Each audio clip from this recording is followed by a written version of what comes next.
جلوس محمدی جو ہے وہ بڑی شان و شوکت کے ساتھ آپ کی جو ہے وہ ایریے سے، آپ کے محلے سے نکلے گا۔ میرے خیال سے 2-3 سال کے بعد جو ہے جلوس محمدی آپ کے ایریے سے نکلے گا۔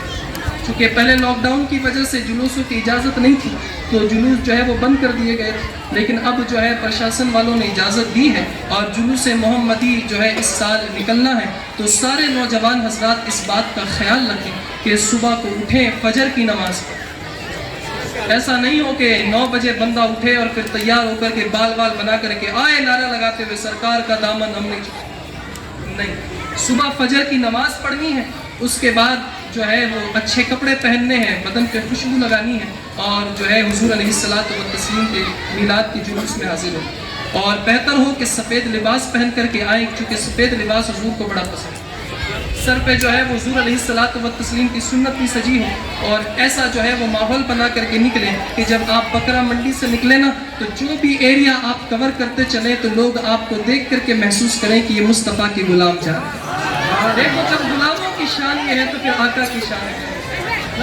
امام محمد بن شیبانی سے جو ہے وہ کچھ گستاخوں نے کہا تھا کہ ہمیں آپ سے مناظرہ کرنا، تو آپ نے کہا ٹھیک ہے اس تاریخ پہ مناظرہ کر لیں۔ تو تاریخ فکس کر دی گئی ہے، ایک جگہ بھی فکس کر دی گئی۔ تو جب تاریخ آئی، مناظرے کا وقت آیا تو وہ اپنی بڑی بڑی کتابیں لے کر کے پہنچ گئے مناظرہ ہال میں۔ تو امام محمد بن شیبانی سے جو ہے وہ ان کی بیٹھک میں لوگوں نے جا کر کے کہا کہ حضرت وہ آ گئے مناظرہ کرنے کے لیے، آپ بھی تشریف لیں۔ تو امام محمد بن شیبانی نے جو ہے وہ اپنا جو ہے امامہ پہنا اور شملہ جو ہوتا ہے پیچھے لٹکا ہوا وہ لوگوں کے ہاتھ میں پکڑا۔ اب وہ شملہ اتنا بڑا تھا کہ 20 سے 25 لوگ اس شملے کو پکڑ کر کے چل رہے۔ تو جب وہ آپ اپنی بیٹھک سے باہر نکلے اور مناظرے والوں کے سامنے تشریف لائے تو وہ یہ منظر دیکھ کر کے دنگ رہ گئے کہ یار یہ کیسی شان کا مالک ہے کہ 20-25 لوگ فقط اس کے امامے کے شملے کو پکڑ کر کے چلتے ہیں۔ تو یار ہماری عقل ماری گئی ہے، جب چھوٹے محمد کی یہ شان ہے تو پھر بڑے محمد کی شان ہے۔ تو جلوس محمدی جو ہے شان و شوکت کے ساتھ نکلنا چاہیے، کوئی بھی ایسی خرافات جو ہے ہماری طرف سے نہ ہو کہ جس سے حضور علیہ الصلوۃ والتسلیم کی بارگاہ میں کوئی گستاخی کرے۔ یہ افسوس کا مقام ہے کہ آج ہمارے نوجوان حضرات جلوسوں میں جا کر کے ڈی جے پر ناچتے نظر آتے ہیں۔ تو ایسی کوئی بھی حرکت نہ کریں، دیکھیں آپ جیسا کریں گے دوسروں پر ویسا ہی امپریشن پڑے گا۔ تو اچھی طرح سے تیار ہو کر کے آئیں، سفید لباس پہن کر کے آئیں، سر پہ حضور کی سنت ہو اور اچھا رویہ آپ حضرات کا ہو۔ کہیں بھی آپ بکرا منڈی سے نکلے پورے شہر کا طواف کر ڈالیں، آپ کی وجہ سے کسی کو کوئی تکلیف نہ ہو۔ تو یہ 12 ربیع الاول کی صبح کو جلوس نکلے گا، آپ حضرات دھیان رکھیے گا۔ ابھی اور بھی تقریریں آپ حضرات سے نے سننی ہے، کل مولانا الیاس صاحب آئیں گے کماری سے، وہ بھی آپ کو آ کر کے دین کی باتیں بتائیں گے۔ اس کے بعد بھی علماء نے آنا ہے، آپ حضرات وقت پہ تشریف لائیں، اپنے اپنے گھروں سے، اپنے اپنے محلوں سے، علاقوں سے، اپنے رشتہ داروں عزیز و اقاربوں کو بھی، اور ان سے کہیں کہ آئیں۔ گھر میں تو روز بیٹھتے ہیں، ٹی وی روز دیکھنی ہے، بیویوں سے روز بات کرنی ہے، لیکن یہ محفلیں روز نہیں ہوتی، یہ 12 دن بعد پھر وہی سال بھر کے بعد آنی ہے۔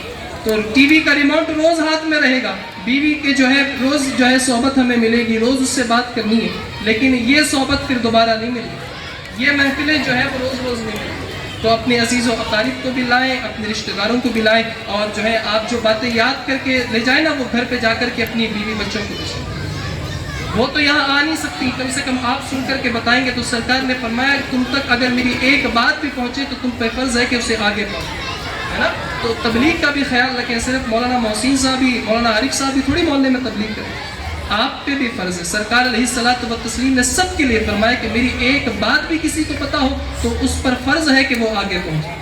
تو ان باتوں کا خیال رکھیں، اللہ کہنے سننے سے زیادہ عمل کی توفیق عطا فرمائے۔ بھیجا ہے رب نے محبت کا یہ پیغام، ان کے ہاتھوں جن کا محمد ہے نام، روح نکلتی رہے دل یہ کہتا رہے مصطفیٰ جان رحمت۔